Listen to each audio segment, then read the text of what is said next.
Quarta semana, oitavo ano. Então vamos lá. Então a temática aqui é configurações do mundo do século XIX. Tá lembrando, né, para não esquecer. 19 menos 1, 18, completa com 01. Nesse é século XIX, repete o 19, põe 00. Então o século XIX começa em 1801, vai até 1900. Objeto de conhecimento nacionalismo, revoluções e novas nações europeias. Habilidade: estabelecer relações causais entre ideologias raciais e o determinismo do contexto imperialismo europeu e seus impactos na África e na Ásia. Então isso aqui a gente está falando de neocolonização. Os europeus achavam que os africanos, por não serem cristãos, né, não seguirem nenhum preceito cristão, sejam evangélicos ou católicos, e pelo fato também deles terem a pele preta, eles eram tratados como inferiores, tá? Então, a desculpa que os europeus deram para colonizar a África foi a de que eles eram inferiores, né? Eles usavam até o darwinismo social, falando que na parte de evolução humana os negros eram inferiores aos brancos. É tudo totalmente absurdo, né? Mas foi essa desculpa que eles usavam. Conteúdos relacionados: papel das ideologias sociais no Ocidente, a doutrina do racismo científico e da eugenia, foi aquilo que eu falei, né? Esse racismo científico fala sobre o darwinismo social.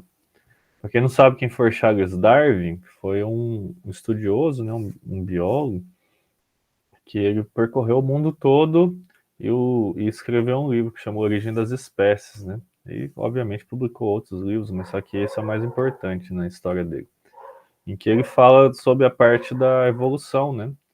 Então ele fala tanto da evolução dos animais quanto a evolução dos seres humanos, como que deu o processo e tudo mais.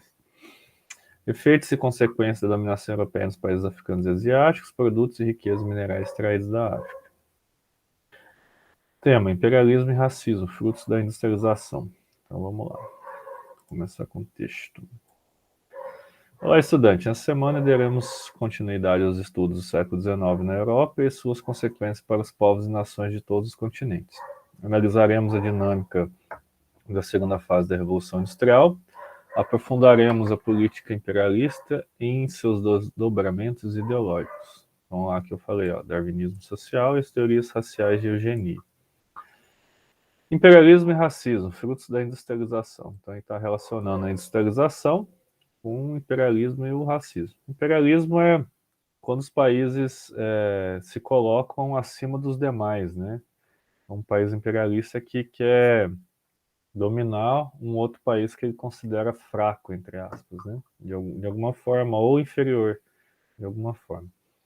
A construção do mundo industrial começou na Inglaterra ainda na primeira metade do século XVIII. Durante quase 100 anos, esse país esteve sozinho na produção e desenvolvimento de tecnologias industriais e no uso de fontes de energia. Já na segunda metade do século XIX, o processo de produção de produtos industrializados já estava espalhado por diversas nações europeias e nos Estados Unidos. Novas tecnologias foram surgindo, como a fabricação do aço, o dínamo e o motor de combustão. O carvão mineral começou a ser substituído pelo petróleo como fonte de energia energética, né? Com o avanço da industrialização, aumentou também a concorrência entre as grandes empresas. Para superar essa concorrência, os grandes capitalistas faziam uma guerra econômica, mantinham os preços bem baixos para sufocar e falir os concorrentes menores, resultando assim na concentração de riqueza e de controle dos mercados. As empresas falidas eram incorporadas às grandes empresas, formando dessa forma o conglomerado de associações, os trusts, cartéis e holdings. Então isso aqui, gente, é uma coisa comum hoje em dia. Vou dar o exemplo da Coca-Cola. A Coca-Cola é uma empresa assim que, como ela é uma gigante do ramo de refrigerantes e tudo mais, ela acaba expandindo também essa hegemonia dela para outras bebidas, como sucos, água, alguns tipos também de bebidas, sejam alcoólicas ou não. Então a Coca-Cola acaba pegando todo esse mercado. Então quando ela vê um refrigerante, alguma coisa vendendo muito numa região, ela tenta comprar. Um exemplo clássico de tentar comprar é esse aqui, ó. Vocês já ouviram falar? Acho que até em Mariana vocês devem encontrar agora, né? Porque é da Coca-Cola. Segurar na Jesus aqui, ó. Ah, professor, que gosto que tem? Tem gosto de tutti-frutti esse negócio aqui, esse refrigerante. E hoje em dia é da Coca-Cola. Aqui. Ah, professor, mas onde que vende esse refrigerante? Esse refrigerante aqui é muito popular na região Nordeste, tá? O pessoal consumia muito esse refrigerante. E tinha muito público para ele. E a cor dele é rosa mesmo, assim. Dessa cor aí. Então o que que acontece? A Coca-Cola viu que esse refrigerante estava vendendo bastante e acabou comprando ele. Comprou e agora faz, tipo, zero caloria. Eles investem nessa parte também de propaganda e tudo mais. Só que acaba que o refrigerante passa a ser sob domínio da Coca-Cola, né? Ó, ele está explicando o que que é um cartel, um holding e um trust. Ó. Cartel, conjunto de empresas independentes de um mesmo setor comercial que, para evitar concorrência entre elas, divide o mercado entre si, atuando em determinadas áreas geográficas. O cartel também pode ser quando você realiza um cartel, quando você cobra o mesmo preço pelo aquele produto. Os postos de gasolinas, por exemplo, eles fazem muito isso. E é crime no Brasil o cartel. O que eles fazem? Eles colocam lá preços bem parecidos assim dos combustíveis para evitar a concorrência entre eles. E o que acontece? Se ele baixar lá 5 centavos no combustível, as pessoas vão abastecer só naquele posto. E acaba que o outro posto não vai gerar tanto lucro. Então o que eles fazem? Eles combinam preços para que todas as pessoas não tenham escolha, né, digamos assim, não tem um mercado competidor, né? Então isso caracteriza como um cartel. Holding. Empresa que nasce da associação de diversas empresas. Há uma grande empresa que controla as associadas. Então, o holding o que, que é? É quando você une empresas para virar uma só. Então, essa empresa vai controlar as outras, né? E o trust, várias empresas se associam em apenas uma. Essa empresa domina todas as fases de produção, de obtenção de matéria-prima, comercialização do produto e impondo o preço final. Então, o holding aqui é um conglomerado de empresas, né? Olha lá, criação de diversas empresas em uma grande empresa que controla associados. Isso aqui é o exemplo da Unilever. Acho que a Unilever pode ser um exemplo. A Unilever ela tem várias outras empresas. Ó. Com certeza vocês têm algum produto da Unilever na casa sua. Então tem a Axe, a Lever, a Wish sei lá o quê. Ah, esse aqui é mais a Knorr, mas isso aqui é mais empresa americana. Deixa eu ver aqui. Se tem alguma aqui que tem a Clear, Omo, Comfort, é tudo da Unilever. Aqui, ó, aqui acho que aqui são mais empresas que a gente está acostumado. Ó. Então tem a Helmas, a Dove, que bom, Becel, aqui a Dove também. Esse aqui acho que é uma marca de limpeza, Cif também, a Omo, que bom, Knorr, Fofo, Omo, Comfort, Rexona. Então são todas essas marcas aí são pertencentes à Unilever, tá? Que é essa empresa aqui, ó. Pode ver que tem esse símbolo aqui em todos esses produtos que vocês compram aí normalmente, né? Tem esse símbolozinho da Unilever. Tem outras empresas que são assim também, tá? A PepsiCo também é assim. PepsiCo. PepsiCo ela é detentora dessas marcas aqui, ó. Olha lá. A Lay's, é uma Chips, é Todd, H2O, Gatorade, a própria Pepsi, né? O Quaker, né? Que vende flocos de milho, essas coisas. Várias outras coisas da Todd, Cheetos, Fandangos. A maior parte dos salgadinhos, Todd, também, que é os derivados, né? São tudo da PepsiCo. Então são empresas assim que tem várias marcas, né? Por exemplo, você vê um Todd lá, você não imagina que é da mesma empresa que a Pepsi, que é da mesma empresa que a Lay's. Então ela tem várias outras marcas, né, associadas a uma marca só. Uma das consequências dessas disputas concorrenciais é do aumento da industrialização foi a política imperialista. Então vamos lá.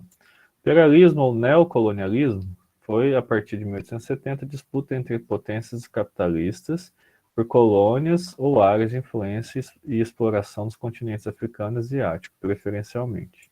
Então, basicamente é isso. Então, o que eles faziam? Vou colocar aqui, ó. Imperialismo, África. Então, eles dividiam, né? Eles pegavam lá o continente africano. Vou pegar uma imagem aqui, vamos ver se é grande, pequena. Vou pegar essa imagem aqui, eu já vi uma grande dessa.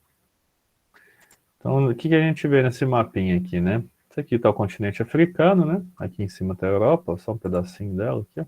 Dá para ver a botinha da Itália aqui, ó. Então, o que acontece aqui? Os países aqui, eles tinham influência sobre essas regiões da África, ó. Então, aqui o sul, por exemplo, a Inglaterra, aqui a França, né? Tem Itália, Bélgica, que é a parte do Congo. Tem aqui também a parte do Madagascar, França. Então, esses países eles sofreram muita influência dos países europeus. Por quê? O Europa acreditava, igual eu tinha falado no começo da aula, que os cidadãos africanos eles eram considerados inferiores, né? Tanto na parte econômica quanto na parte cultural e tudo mais. Então, o que acontece? Eles acharam por direito eles dividirem a África em regiões de interesse. Então, eles pegavam as riquezas lá do continente e levavam para a Europa. Então é comum até você ver esse tipo de charge, eu até coloquei numa prova minha, que eles tiram aqui a riqueza da África e colocam na Europa e nos Estados Unidos, né? Então isso é um imperialismo, né? Você imperar em cima de países mais pobres, né? Mais fracos. Então várias charges, né? Inglaterra aqui, ó, tem a Índia, Canadá, o Egito. Então esses países queriam se enriquecer à custa dos outros, né? Essas potências capitalistas buscavam oportunidades de investimentos para seus capitais, ouro e diamante existentes nas terras africanas, mercados produtores de matéria-prima e mercados consumidores de manufaturados. Então, além de eles retirar o ouro, diamante, o marfim, né, dos elefantes e tudo mais para vender na Europa, eles também queriam um mercado consumidor, porque as pessoas têm que consumir tecido, armas, sapatos, essas coisas. Então, a Inglaterra produzia isso e muito, né? Com as indústrias. Então eles acabavam retirando essas riquezas e ainda vendendo os produtos manufaturados, né? Terras e mão de obra para trabalhar na exploração mineral e em áreas de produtos agrícolas de consumo básico, açúcar, café e cacau. Os governos dessas nações incentivaram a conquista de territórios e populações em outros continentes, e depois utilizavam dessas conquistas imperialistas para despertar o orgulho nacional em suas populações. Vale ressaltar também que, devido à industrialização, o continente populacional europeu crescia em ritmo acelerado, inchando os espaços. O imperialismo foi a solução para expulsar esse excedente populacional.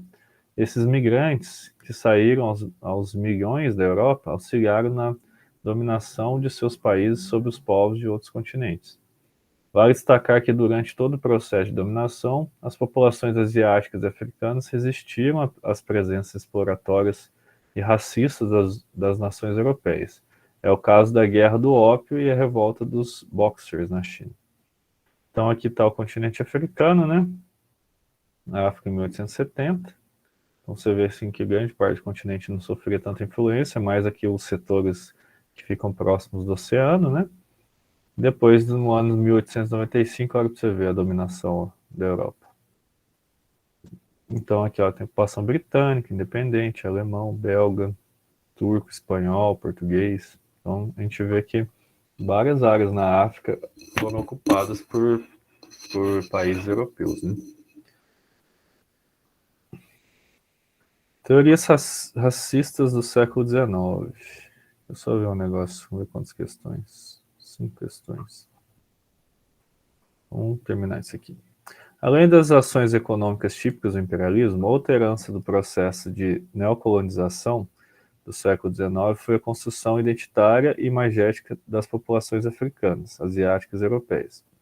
Essas imagens construídas reforçaram os papéis desses povos, os europeus como civilizados e dominadores ocidentais.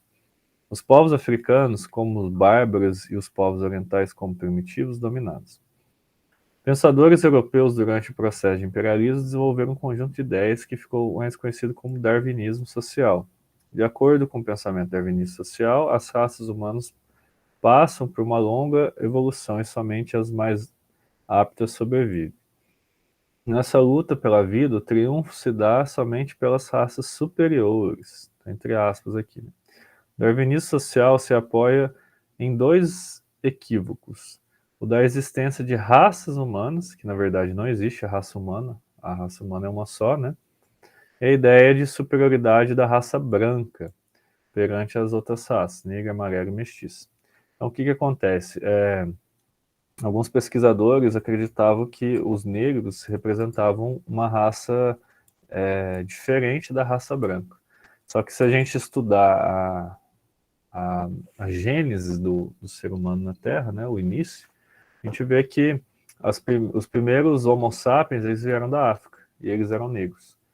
Então, esse processo de embranquecimento da pele ocorreu depois que eles começaram a povoar a parte ali da Europa e Ásia. Então, a pele foi ficando cada vez mais clara pela menor incidência de sol e tudo mais. Já na África permaneceu a incidência de melanina na pele, possivelmente pela melhor adaptação às savanas, né? Porque a África é um continente, em sua maioria, bem quente, né? Então, a pele negra seria mais adaptada, né, para as intempéries, digamos assim, né? Principalmente do sol. Então, durante o século XIX, boa parte do século XX, o darwinismo social foi considerado científico e justificou as ações imperialistas. Com base nessa e em outras teorias raciais e racistas, as lideranças europeias argumentavam que tinham o dever de civilizar os demais povos do planeta, levando a esse o progresso de bons costumes. Ou seja, diziam ter uma missão civilizadora para com as outras raças, povos de cor, que o britânico Rudyard Kipling chamou de fardo do homem branco.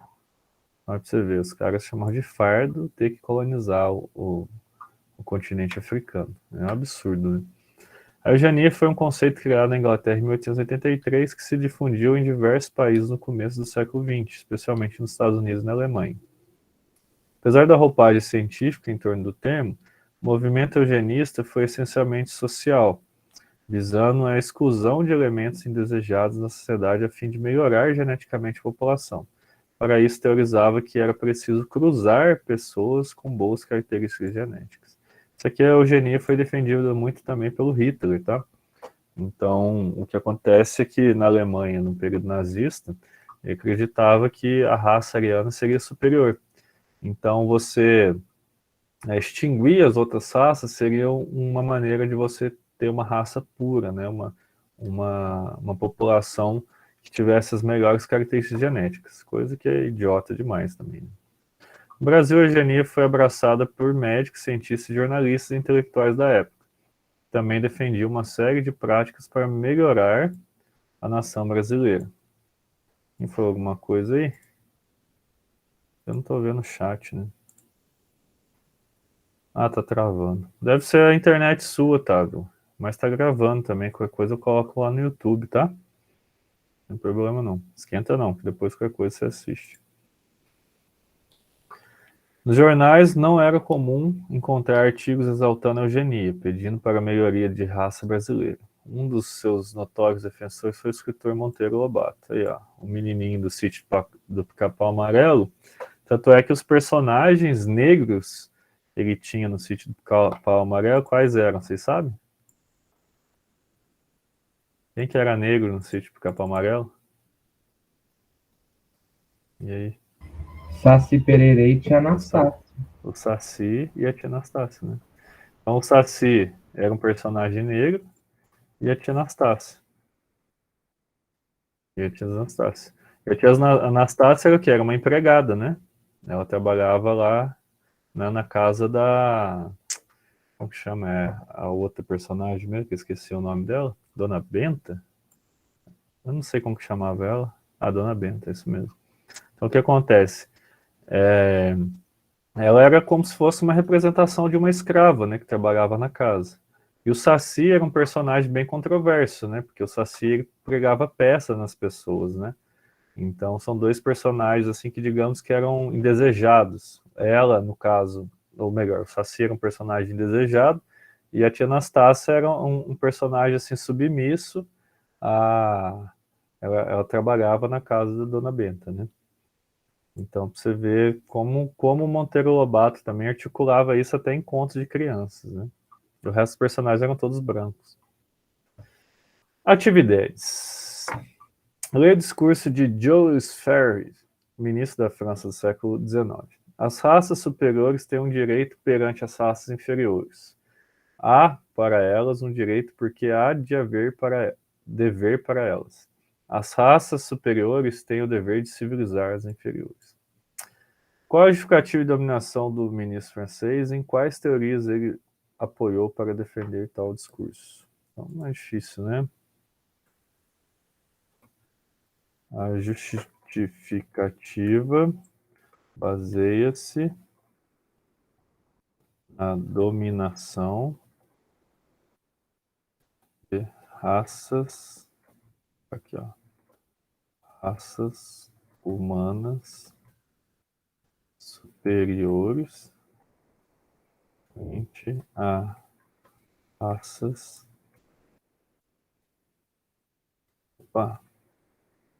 inferiores. E qual teoria, né? Darwinismo social ou Geonia, não? Como que é o mesmo nome? Até eu esqueci.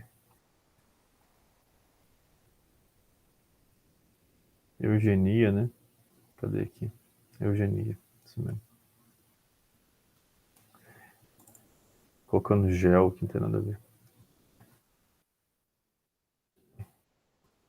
Só dá uns bugs nesse negócio aqui.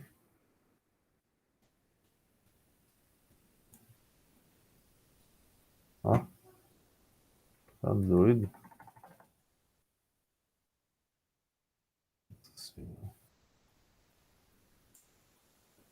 Esse vai aqui. Olha, não vai, travou tudo. Vou colocar aqui. Eugenia. Não tem nada a ver.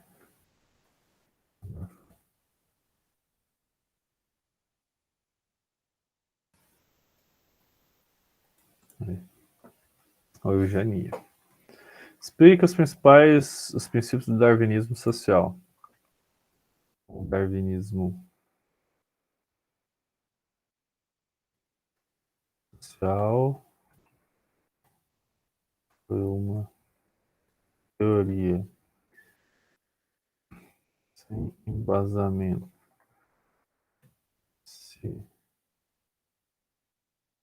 Uma teoria social com embasamento científico,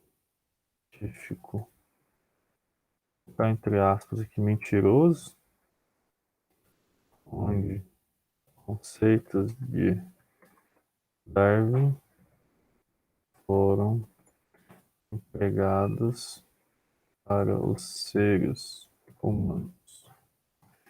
Acontece aqui, o darwinismo social teve embasamento científico mentiroso, né? Porque ele pegou as ideias do Darwin e colocou elas para os seres humanos, sendo que os seres humanos pertencem à mesma raça, né? Então não tinha nada a ver com o que o Darwin tinha falado, né? Onde o conceito de Darwin foram empregados para os seres humanos. Então foram empregados de uma forma assim bem conveniente, né? Porque eles queriam explorar a África e eles tinham que ter alguma desculpa para isso, né? Então é basicamente nesse sentido que o darwinismo social apresentou os princípios, né? E aqui na eugenia, né? A eugenia até fala aqui no finalzinho, quer ver? Cadê aqui? Darwinismo social. Onde mais estava falando de eugenia aqui? Durante anos, foi considerado científico imperialista. Aqui, a eugenia foi um conceito criado na Inglaterra que difundiu diversos países no começo do século XX, especialmente Estados Unidos e Alemanha. Apesar da roupagem científica em torno do termo, o movimento eugenista foi essencialmente social, visando a exclusão de elementos desejados na sociedade. Então, eugenia a gente pode colocar como um conceito de raça pura, onde os defensores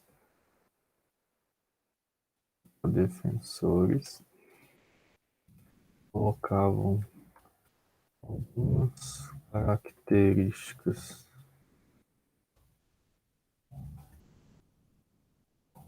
humanas como sendo superiores às demais.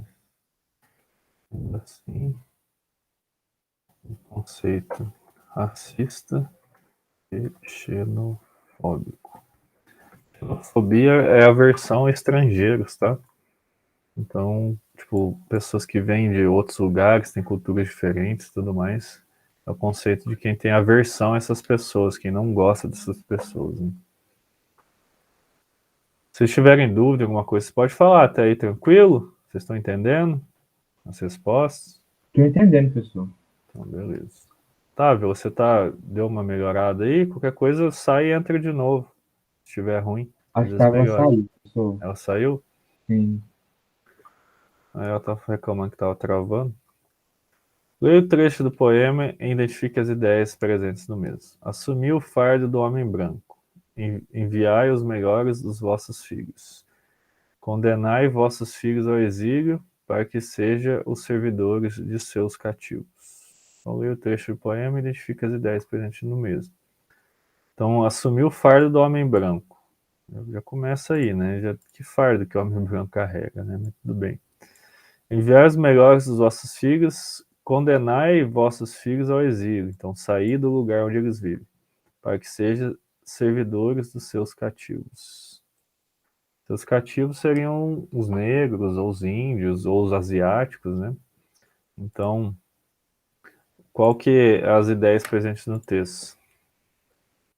O texto apresenta ideias eugenistas, xenofóbicas, com características do darwinismo social. Então é mais ou menos isso que a gente está estudando. Né?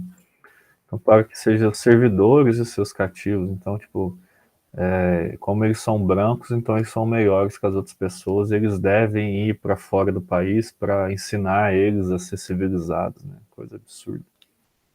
Assim como os portugueses fizeram com os indígenas, né? Porque os indígenas tinham as crenças deles, né?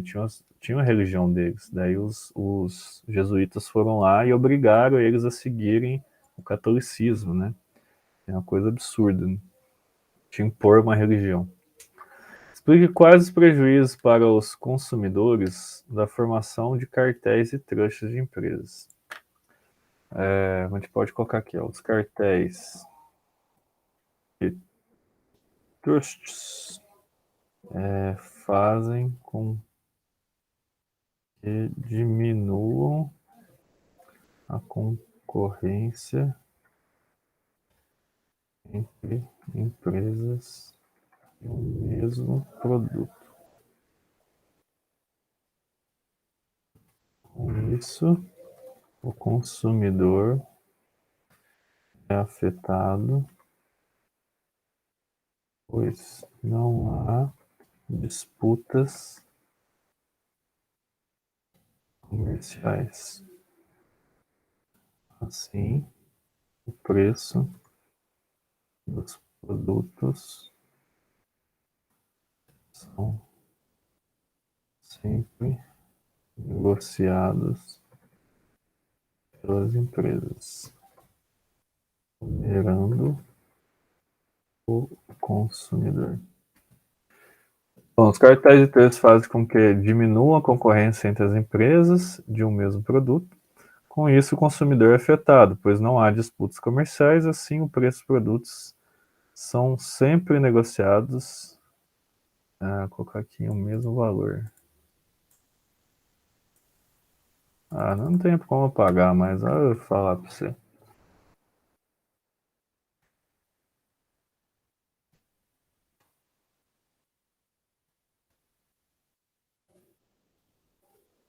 valores mais altos, né? Então, isso acontece muito, que nem eu falei, né, com posto de gasolina, com essas empresas que vendem muitas vezes o mesmo produto, então eles acabam colocando lá, negociando o preço entre eles, para que todos consigam ganhar dinheiro e o consumidor acabe pagando mais caro, né? Então, por exemplo, você tem lá 5 postos de gasolina na sua região, e você não quer sair muito, você não quer ir para muito longe para pesquisar preço, então você vai acabar abastecendo nesses 5 postos. E os postos têm um preço de combustível igual. Então isso acaba que o consumidor é prejudicado, né? Então quanto mais empresas com o mesmo produto ofertando, melhor, porque daí uma empresa vai competir com a outra para ver quem cobra o preço mais barato, né? Então, basicamente é isso. Alguma dúvida, José, nas questões? Não, professor, dúvida nenhuma. Beleza, então. Você falou, tá falado, meu querido. Você falou, tá falado. Só pausar aqui.